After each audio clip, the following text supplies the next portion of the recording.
Hello student, good morning.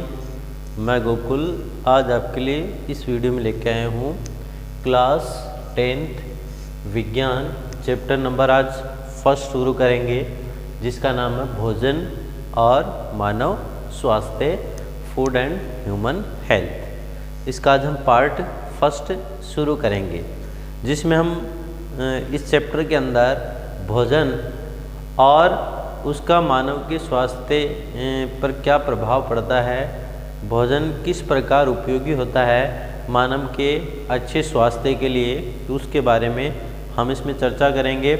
और उसी के साथ साथ कई जैसी बुरी आदतें हैं जिसे लत बोलते हैं, जिसमें धूम्रपान है, तंबाकू सिगरेट है, उसके बाद में गुटखा है, उसके सेवन से कौन कौन से मादक पदार्थ ऐसे हैं जिनके सेवन से स्वास्थ्य पर हानिकारक प्रभाव पड़ता है, तो उन सब के बारे में इस वीडियो के अंतर्गत हम पढ़ने वाले हैं।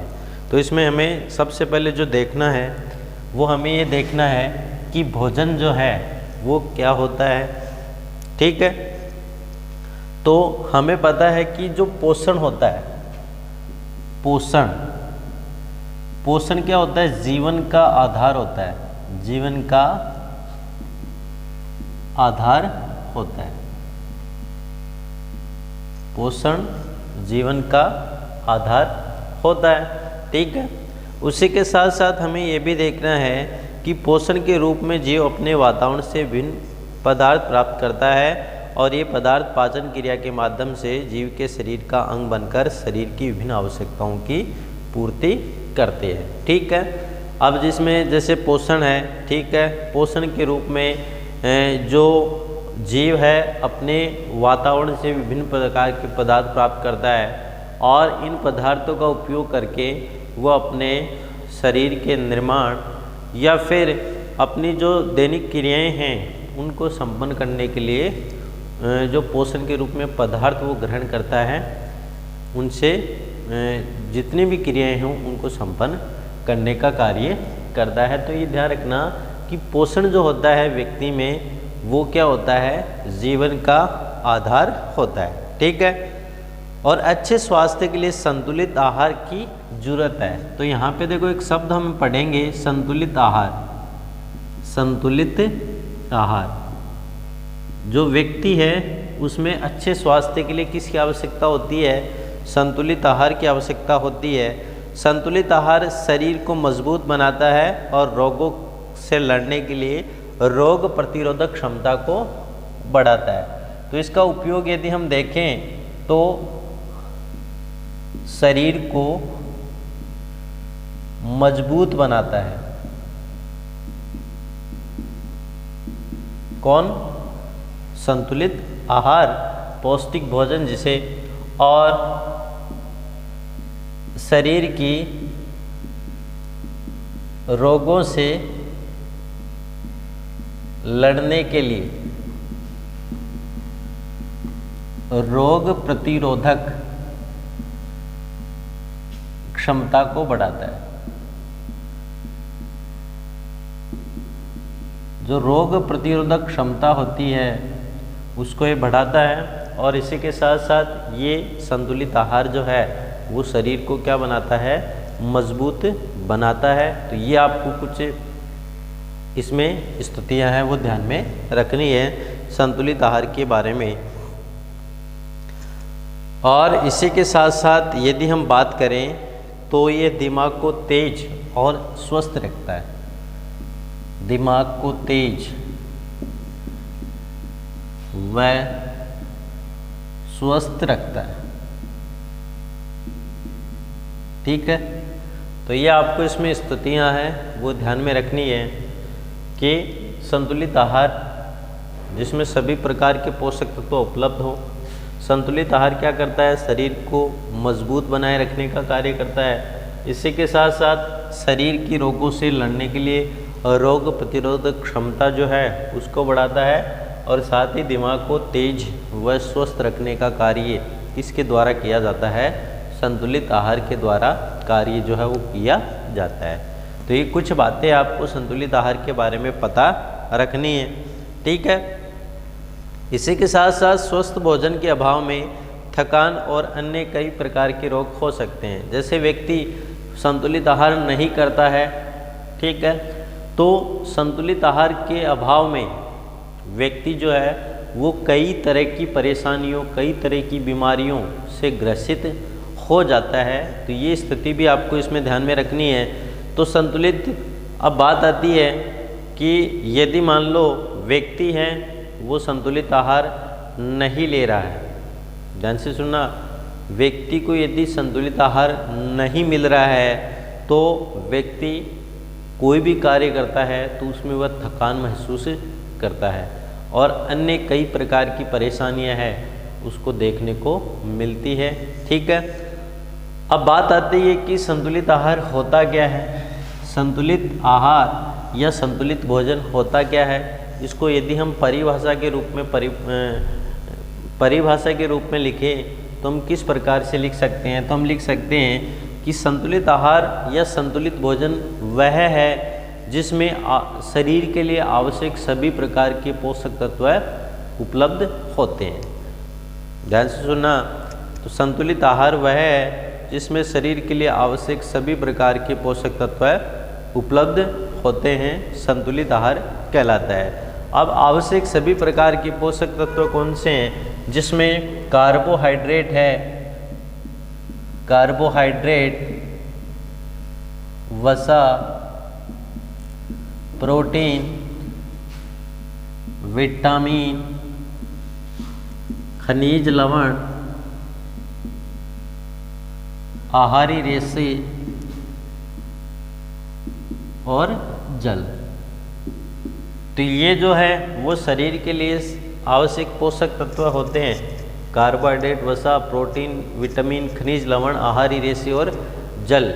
ये यदि भोजन के अंदर उपस्थित हो तो उसको हम क्या बोलते हैं, संतुलित आहार कहते हैं। फिर से सुनना, वह आहार या वह भोजन जिसमें शरीर के लिए आवश्यक सभी प्रकार के पोषक तत्व उपलब्ध हो उसे संतुलित आहार कहते हैं। तो पोषक तत्व में कार्बोहाइड्रेट, वसा, प्रोटीन, विटामिन, खनिज लवण और जल, आहारी रेशे ये सब उपलब्ध हों तो उसे संतुलित आहार कहते हैं। और किसी भी पोषक की कमी से या अनुपलब्धता से जो भोजन है वो क्या हो जाता है, असंतुलित आहार हो जाता है, यानी इससे शरीर को संपूर्ण पोषण नहीं मिल पाता है और शरीर वो जो है वो रोगों से ग्रसित हो जाता है। तो ये स्थिति भी आपको इसमें जो है मुख्य रूप से ध्यान में रखनी है, ठीक है। अब बात आती है संतुलित व असंतुलित भोजन। तो अगला पॉइंट होगा संतुलित व असंतुलित भोजन।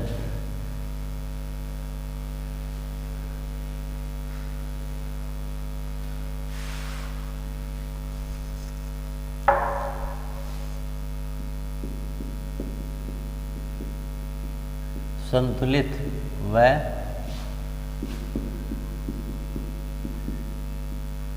असंतुलित भोजन। Balanced on non balanced food. तो देखो इसमें हमें ये पढ़ना है कि भोजन जो है वो एक तो संतुलित होता है, एक होता है असंतुलित। संतुलित का मतलब जिसमें सभी प्रकार के पोषक तत्व हों और असंतुलित का मतलब जिसमें कोई भी पोषक तत्व अनुपस्थित हो सकता है।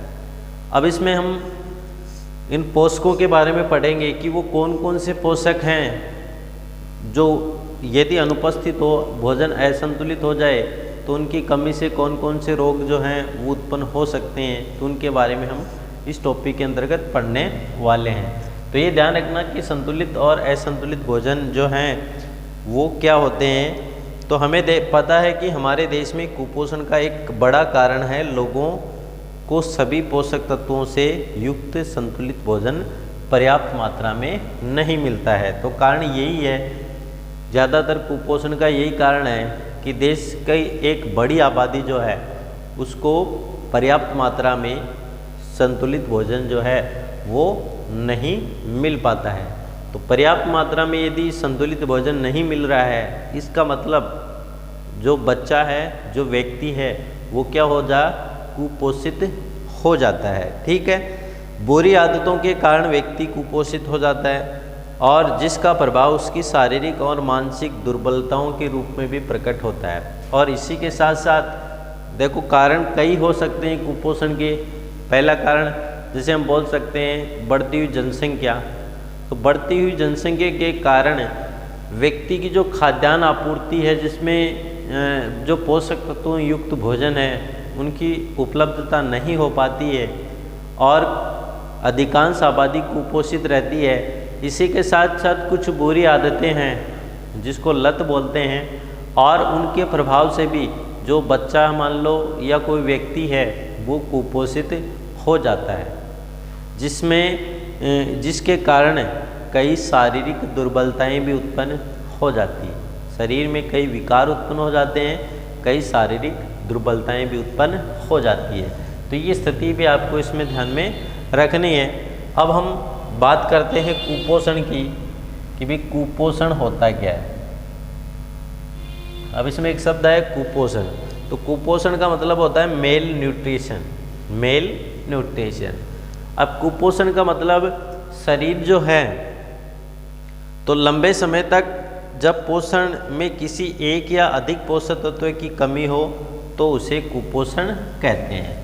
तो इसको हम कैसे परिभाषित कर सकते हैं? लंबे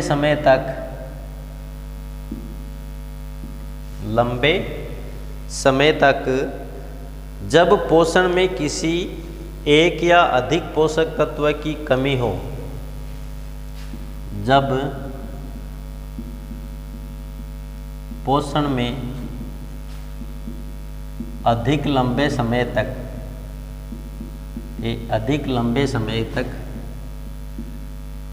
एक या अधिक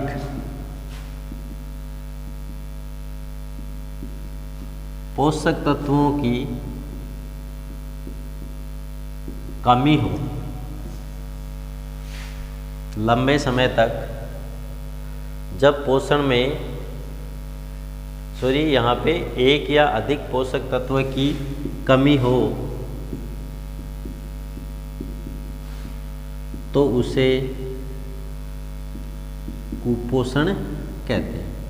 इसका मतलब ये है कि यदि जो भोजन है उसमें कोई भी एक पोषक तत्व है उसकी कमी हो जाए, जैसे मान लो कार्बोहाइड्रेट की कमी हो जाए, वसा की कमी हो जाए, कुछ विटामिन्स की कमी हो जाए, तो ऐसा भोजन कुपोषित भोजन कहलाता है। यानी उसमें अनबैलेंस्ड फूड जिसको हम बोल सकते हैं, अपोषित भोजन जिसको हम कह सकते हैं। तो जब लंबे समय तक पोषण में एक या अधिक पोषक तत्वों की कमी हो तो उस स्थिति को हम क्या बोलते हैं? कुपोषण कहते हैं। तो ये कुछ बातें हैं वो आपको इसमें ध्यान में रखनी है। अब हम इस कुपोषण को कई प्रकार से समझ सकते हैं या हम इसके कुछ प्रकार के रूप में भी इसको समझ सकते हैं। अब वो प्रकार कौन कौन से हो सकते हैं? तो सबसे पहले हम बात करेंगे, इसमें जो मुख्य रूप से हम बात करने वाले हैं विटामिन मेल न्यूट्रिशन। सबसे पहले हम बात करेंगे विटामिन कुपोषण। विटामिन कुपोषण की हम इसमें बात करने वाले हैं। विटामिन का मतलब कि भाई यदि भोजन के अंदर कुछ विटामिन की कमी हो जाए तो ऐसा कुपोषण विटामिन कुपोषण कहलाता है। अब विटामिन कुपोषण को हम कैसे समझ सकते हैं कि विटामिन एक भोजन का सूक्ष्म भाग है मगर कार्य की दृष्टि से महत्वपूर्ण होते हैं। किसी एक या अधिक विटामिन की कमी होने पर उनके लक्षण स्पष्ट नज़र आते हैं। विटामिन कुपोषण का मतलब कि भाई विटामिन की यदि भोजन के अंदर कमी है तो उसे विटामिन कुपोषण कहते हैं। विटामिन जो है वो कई प्रकार के होते हैं और यदि भोजन में कुछ विटामिन की कमी हो जाए तो उसे विटामिन कुपोषण कहते हैं। ये विटामिन भोजन का अति सूक्ष्म भाग होता है लेकिन कार्य की दृष्टि से ये महत्वपूर्ण होता है और इससे कई प्रकार के जो रोग हैं इन विटामिनों की कमी से, तो वो कमी से कुछ रोग उत्पन्न हो जाते हैं। अब हम उन रोगों को जो आपके सिलेबस के अकॉर्डिंग है तो उसके आधार पे हम कुछ प्रमुख विटामिन और उनकी कमी से होने वाले रोग और उनके कौन कौन से लक्षण हैं, तो उसको हम एक सारणी के द्वारा इसमें समझने का प्रयास करेंगे। तो सबसे पहले हम बात करते हैं इसमें विटामिन कुपोषण में एक सारणी के द्वारा। ठीक है,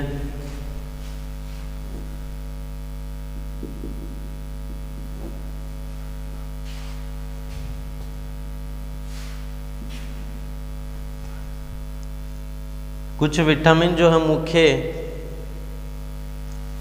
उसके बारे में देखेंगे। यहाँ पे विटामिन लिखेंगे, विटामिन की कमी से होने वाले रोग। यहाँ पे उस विटामिन की कमी से होने वाला रोग है उसके बारे में लिखेंगे।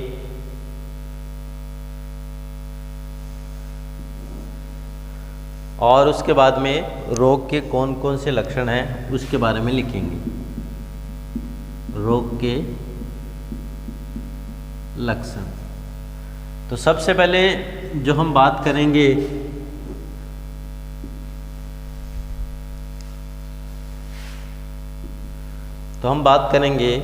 Vitamin A.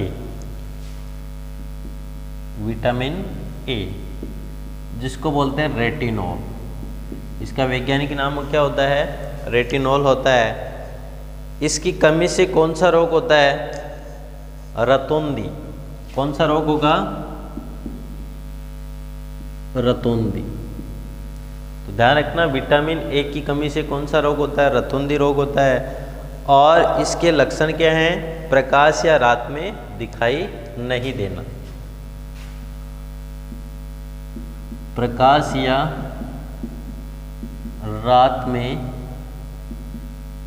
दिखाई नहीं देना। इसका प्रमुख लक्षण ये है कि प्रकाश या रात में व्यक्ति जो है उसको दिखाई नहीं देता है। तो ये आपको इसमें ध्यान में रखना है। सेकंड बात करते हैं विटामिन B12। विटामिन B12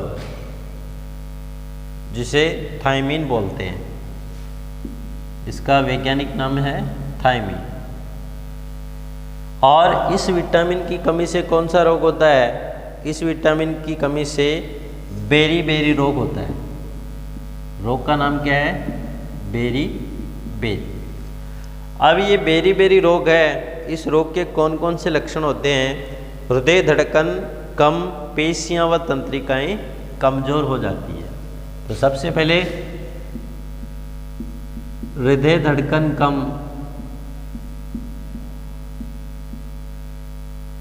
पेशियां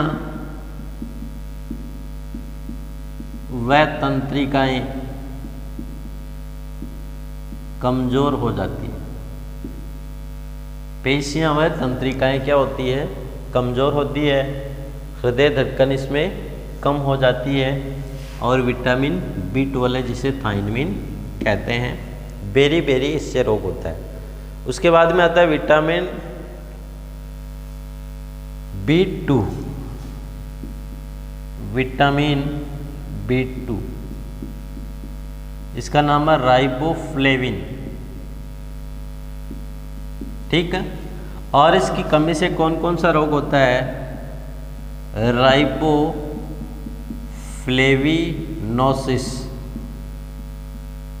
राइबोफ्लेविनोसिस इसकी कमी से रोग होता है। विटामिन B2 जिसे राइबोफ्लेविन भी कहते हैं या राइबोफ्लेविन भी इसको कहते हैं। और इससे के जो लक्षण जो होते हैं वो मुंह के किनारे व होठ की त्वचा का फटना।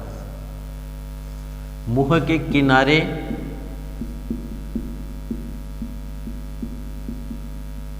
व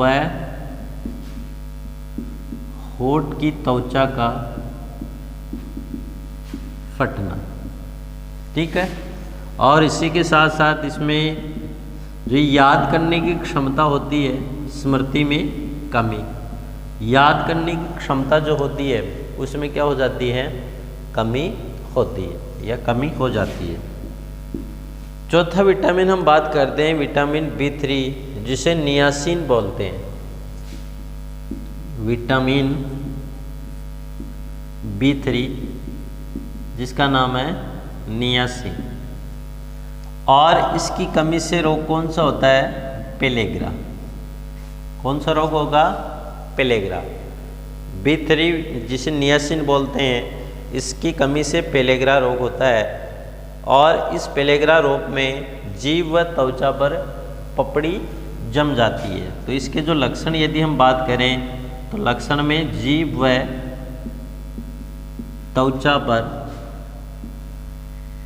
पपड़ियाँ जम जाती है। जीभ और जो चौथा है उसके ऊपर क्या होती है? जो पपड़ियाँ हैं वो जम जाती है। विटामिन B3 से नियासिन के नाम से जानते हैं। विटामिन C जिसका नाम है एस्कॉर्बिक अम्ल।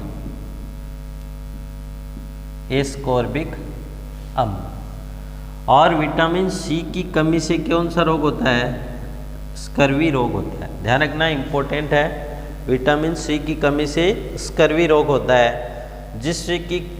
जिसके यदि लक्षण की बात करें तो मसूड़ों से खून आना और त्वचा पर चकत्ते बनना। मसूड़ों से खून आना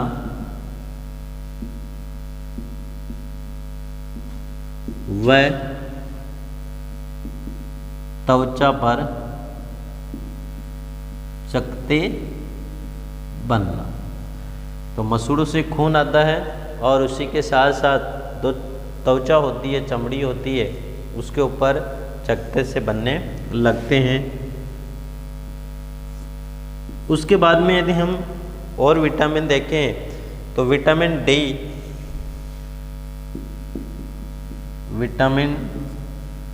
डी की हम बात करें और इसका यदि वैज्ञानिक नाम देखें तो इसका नाम होता है कैल्सीफिरोल।